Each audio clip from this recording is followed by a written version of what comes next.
You mentioned dairy products, and I made a little bit of a list here of things that I don't like about dairy products. I'll just go over it briefly. The casein, the major protein in dairy products, makes about 85% of the protein, is one of the strongest cancer promoters in the world.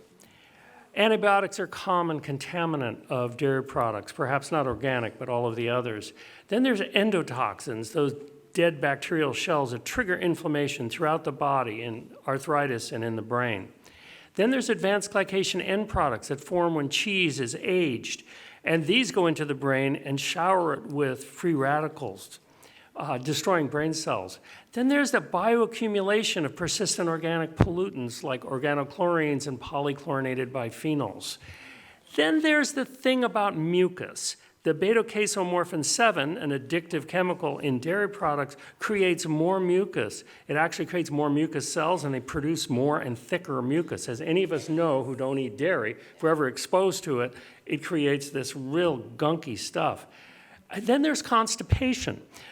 Common with any opiate, and the beta-casomorphin, morphine, in dairy products creates constipation. I think it plugs people up much more than any other food.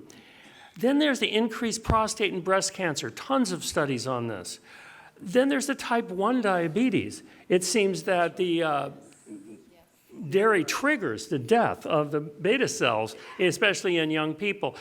There's also the fact that autism often reacts to the withdrawal of dairy. About 50% of autistic kids improve their behavior dramatically when dairy is removed. Then there's the phthalates, like bisphenol A, that get into the dairy from those tubes in the dairy. And this is a nasty hormone chemical that'd be good not to have. Not to mention insulin-like growth factor 1, which is identical in cows and humans and promotes cancer. Then there's the recombinant bovine growth hormone, which they clip onto the cow's ears. This is a genetically modified hormone that gets into the dairy products and into humans. And of course, the high saturated fats of dairy products contribute to many diseases like heart disease, stroke, and diabetes, and of course, Alzheimer's disease and via vascular dementia. The extra estrogen in dairy products is a problem, and this is common because they keep the cows pregnant. Then there's the insulin resistance that is induced by dairy products. I won't mention new 5GC and anyway, and trans fats, which did you know that dairy cows create trans fats in their rumen through a biohydrogenation process, and that some people get as many trans fatty acids from dairy as they do from industrial produced oils.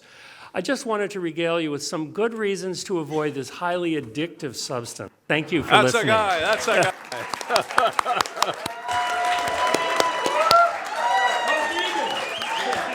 He hit it out of the park that time. Just a short clarification. Type 1 diabetes, what happens is dairy has over 100 antigens. And the body gets a little confused from the dairy and starts making antigens against the beta cells of the pancreas. And so you have type 1 diabetes is an autoimmune disease. So it is a big issue.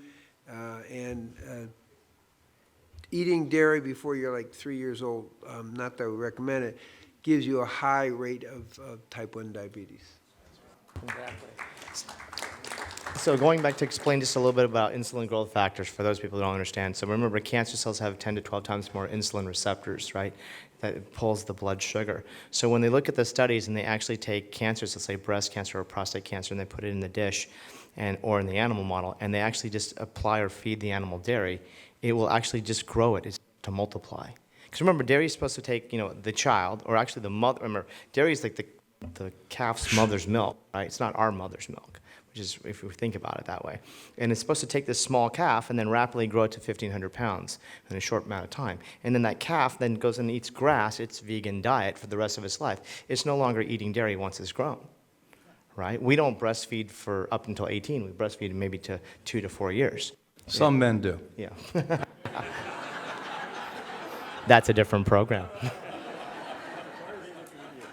So just to put that in perspective, because one of the first things, again, talking about acceleration of osteoporosis, but any patient that has cancer or has some kind of, growth problem, that's the first thing because that actually stimulates the insulin growth factor. Another important part about cancer just came out last year is that the studies show that 100% of the dairy herds now in the United States, this will be in my book as well, an update of that, is that they found that there's something called bovine leukemia virus that has been found in the herd. It's a virus that's actually from the cow's milk. It's infected the cows. The cows don't get sick, but we found now in the studies, meaning that they've been published, that 40% of all breast cancers, regardless of the type, estrogen, progesterone, HER2, all these other things like that, they all have a bovine leukemia virus found inside of that.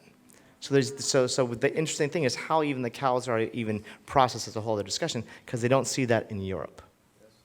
So the industry here is not very good, so we just want to look at there's all these other aspects that, there's no reason to be consuming a dairy product.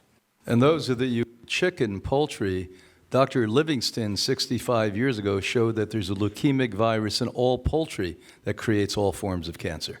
So the bovine is a late guy, and so we've known poultry for 60, 65 years. And the viruses, remember, trigger inflammatory responses. So we see that some of these, not all cancers are related to viruses, but certain viruses can increase your risk of having cancer in a certain tissue. So the bovine leukemic virus, really, there's been some research that show when people are drinking milk from leukemic cows, because you don't really know that, they tend to get leukemia as well. All right, and then it's hormones again, because we do get a lot of estrogenic hormones from milk and animal products. And what we need for osteoporosis, we need bone-building hormone, that's testosterone.